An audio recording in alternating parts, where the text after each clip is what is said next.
Hi, I'm Keith Quinn, the Director of Investments for Shoemaker Financial with an economic update for May 2016. In today's update, we're going to talk about some of the economic events that influenced the markets in the last month and give you some insight into what they could potentially mean for you as an investor. So let's start with interest rates. The Federal Reserve Open Market Committee met in late April and, to no one's surprise, decided to leave interest rates right where they are. And while the Fed seems ready to raise interest rates as soon as economic growth picks up, the latest economic data doesn't really support a rate hike anytime soon, and it's clear the central bankers intend to move carefully. Now keep in mind that before the April meeting, many investors were expecting a June rate hike. But the Fed's cautious tone in the November election make it more likely that the next rate hike won't come until at least December. As I mentioned, we've also gotten a look at the latest economic growth numbers. For the first quarter of the year, the advanced estimate of gross domestic product showed that economic growth in the U.S. stumbled, increasing just 0.5%, which is a sharp decrease from the 1.4% that the economy grew in the last quarter of 2015. So what drove the slower growth? Well, it was largely because of slower spending by consumers and governments, as well as cutbacks to business investing stemming from plunging crude oil prices. And while weak economic growth is always concerning, it's not something economists are necessarily panicking over. In fact, many of the economists don't expect the weakness to stay with us for the rest of the year. And although past performance can't predict future results, weak first quarters have been followed by stronger quarters in several of the last few years. Furthermore, energy prices seem to be stabilizing, which will hopefully spur business investment.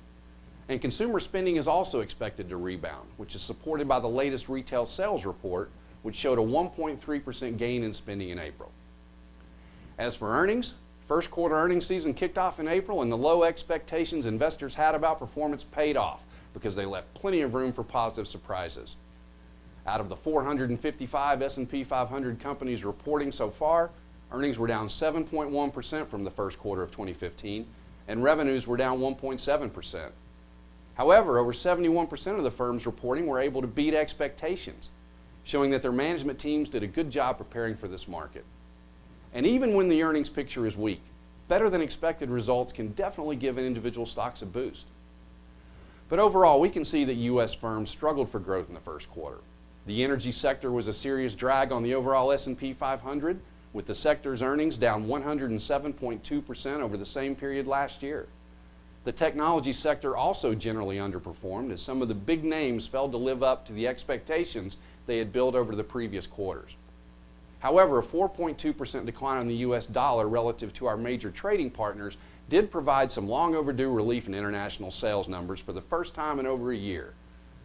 To sum up, although the U.S. economy continues to slowly expand, growth was hard to come by for U.S. firms in the first quarter, and many challenges still exist. But it looks like we have better growth prospects on the horizon for the second quarter, and we'll know more as we see the economic data in the weeks ahead. Well, that's it for the May Economic Update. As always, please remember that you shouldn't take anything we've talked about as a specific recommendation.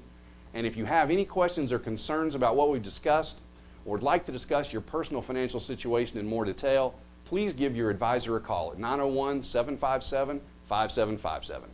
Until next time, I'm Keith Quinn, the Director of Investments at Shoemaker Financial, wishing you peace and prosperity.